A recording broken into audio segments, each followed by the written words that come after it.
Kala pathin thu dam thein dinga ki tim zona achaina anga sei ki duitin setan in milhep hla la phapen chu chep le mum ti hin chep le mum he tulai christian te hoin bolna sama ma jengun iche he non christian ho yang sanga yong a christian ho hen I ha bol ma yengun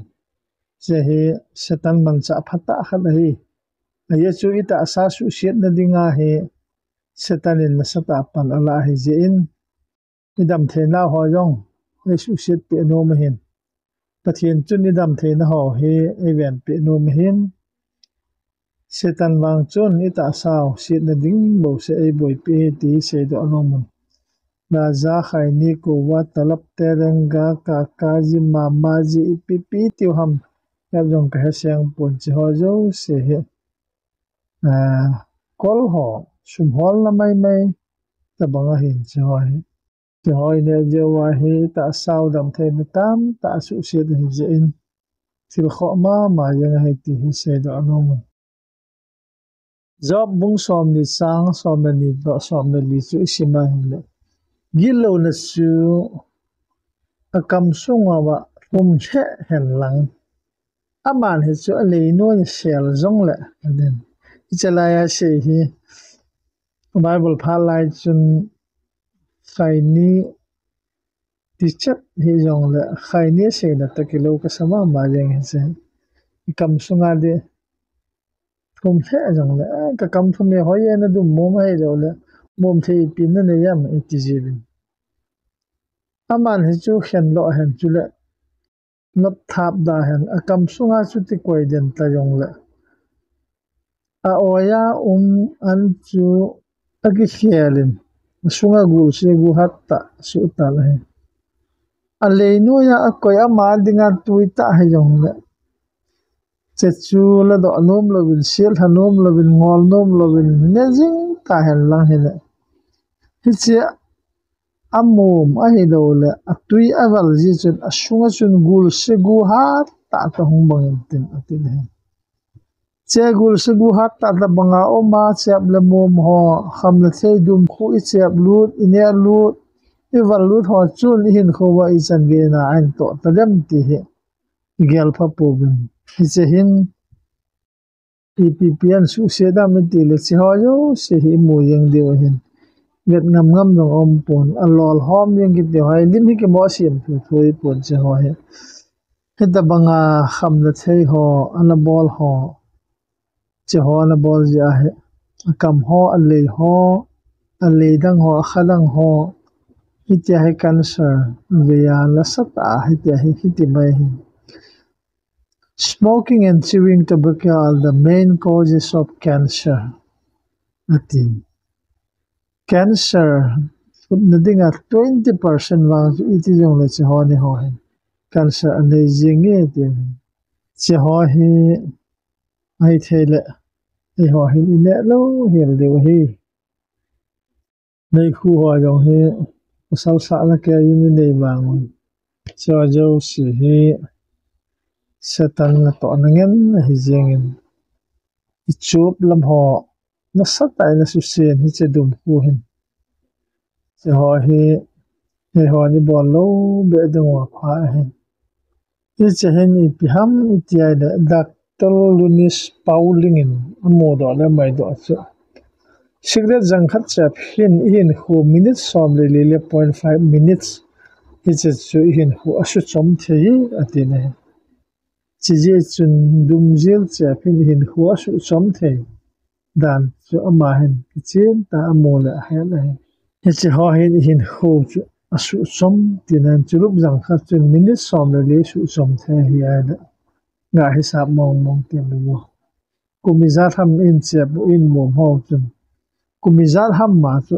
su som pi ding tin la hen te ka thun kum sagi som get dam ding pa chu chuan nya la som nga som gu ba yom hen khu be the ti ho hin dum zelin nal na alun sa thei ho chu I pi ham ti ala I che hen cancer So the smoker have 20% higher risk of heart attack than non-smoker. Dumjel siap khalo ho sa nga chu siap jing ho chun 25% hai ha sa lung sang nak heart attack ti ho ane jo ati na he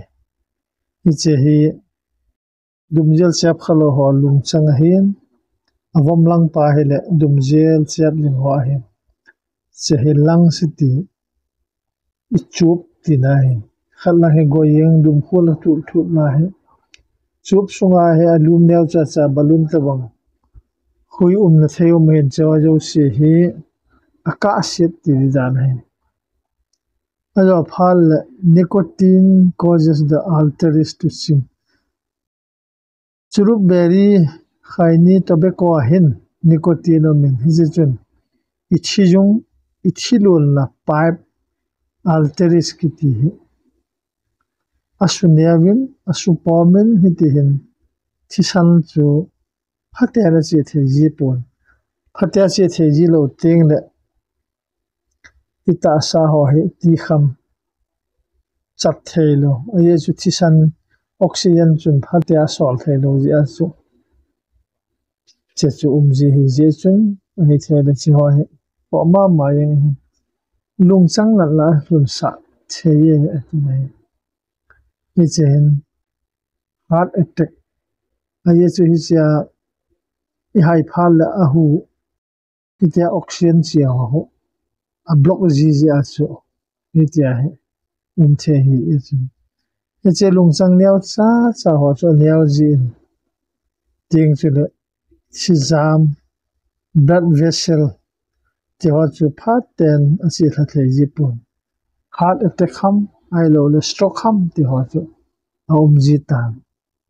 lo gui la nga jong lung chang a jong chijam chisan chena niao cha cha ho chu asu sejin cha chu su sit hal stock ti ho he akine the ji ti ne che jana ma jong he mai khu sia bi ham achup ham lung sang ham athin ham ti chena boi tan he oja phal aposu na langa ita sa jong zum thum hong ge vein nei ma ho chu dam thei te le na khole kia ho jong he tan hong mai ta na he iche ho pi hi vet ngam ngam no om pon so jo se he in the doctor bp barukchun chop cancer kat hola 98% chu dum khu chep ji a hi ti dum chep ho hin lol kam gil pi oi sung le kala cancer aveinom de uve ti het chi na hi tin a se ne che chun dum khu chep ho operation ama na bol hola zala som hula gift dum khu chep ho dum hu mom ho dum tui don ho tui bu don ho hedi dan hai chechen kam sung gil pi sung oi sung cancer avenom de se de chup cancer abol ho la se ho se che ho chup cancer ala ve ho ayesu pathinin hui thieng ho hai lut na dinga e gon pi ho la e hon hui phalo ho dum khu hai hai khum i so lu le I chup sung ho chu hi ti he de le hi se ho hai doctor bp baruk operation abol do ho se oi sunga naw sian ki bu khon zong oi sunga naw sian ki bu khon zong thu la lu he dum khu ki chep a gai lai naw wop lai che pho wang chu sunga naw sian zong thu le len a to bai le ni bang lo wa ping thil kit na lai ni che hen ultrasound result ho yong chu naw sian a lal dal ho yong mu the no min he naw sian ho yong chu hung pin tiang le mi phalo win hi ti chun a jeng ham kin lel na nei na hung ping ji ta be he ko wa ho hi tatia I be dai le ne ngam ding zo he ko wa phalo na ho he na the ho chu kam sung cancer lor sung cancer sa the hi gil pi le na bu cancer hani cancer ko wa ne hon aveinom de uve cancer ave bailam de ne tobacco product dum chep le mom ho chum kamsung cancer hani la cancer amnomin lol sung cancer chulena bu cancer law sa che chu de numeya dinga aldia phamo sa jeng hi che hin hi the de dum lam ho he bol lo wa pa he mouth cancer hani ka ilol ka hani ka ho he nasata lol hom sung ho lo cancer ave sa the ne he che he doctor en jong ki chen ta her a se jeng hin le khadang cancer ti ho na yu phat mon ho Zumona choosing sekte chu zu ki hel khom don sekte a hiu po zu he san lai tak le khona aji alla na ya alun thak zo zo lai hi en kin atop le gul golen mi achu a gu hat tak golen mi achu sek avet jong vet loading du sat mel ta tui mel ta nong jong le gul se gu hat ta tabanga oi sunga ngai to liti ai the ai le che ho pathian mi te pathian cha te kata sa he dam thading hoiding ha sa gen the yong ki thu pi thading a tha hat la ka de ngai hi ke ya hi te po jesu christian mana so hi tai ti hoi ge la wa ta sa kham na the dum beri ko wa yu kham na the drugs wala ko na event do ngai ye ati ne che hin oi sung ho bupi sung ho yong zu in nas tai na su se bupi wang ti ho yong am the ji ne tu le chin ki ti ho liver ki ti ho asugo in chin agot phal le ni ti yong le apat ki mo mu ta lo hi ji chun pathin ne pe u chu a khel theding doctor thim ta yong sim the dia lo hi ta che chu pathin ne sim ho he za dingu pathin lo pi nai man dingu ine don ho jong kata sa la zo he lam pi ho he I bo lo ngai ne he tul tha ki ti hi pi ham ti ale tul tha ki ti mi ga tha pi sola ga tha se a chi chet yeng ho hi di pon tul tha chu chon se de hi nat na za khat la som ge thi e ma hon igi siam thu hi doctor hon no sin ne le ha ki ka he khai ni ra za I pi ham koi na dinga ki se bi lo hi ai za ya le khabon hi ti na sin idia wa lo na he la suma so na hi wa na to man zo se oi wa na lo wa sumang na hi wam ngayun ka se bolun atui pen ta na ne diu he ai su pa kai pathen sumla pa yong ke a hin sana dang ka yong ke a hi ati sumla pa dam the na dinga siki ma khai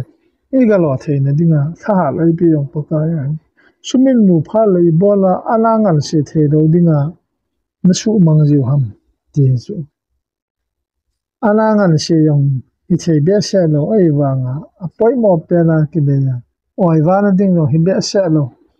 che ho he ki ne a sum ki sumang chu ni khat ni teng de pathenin I chung thu tam na la ding he mi hau sa ho jong ale go ho yo se ho pathina hin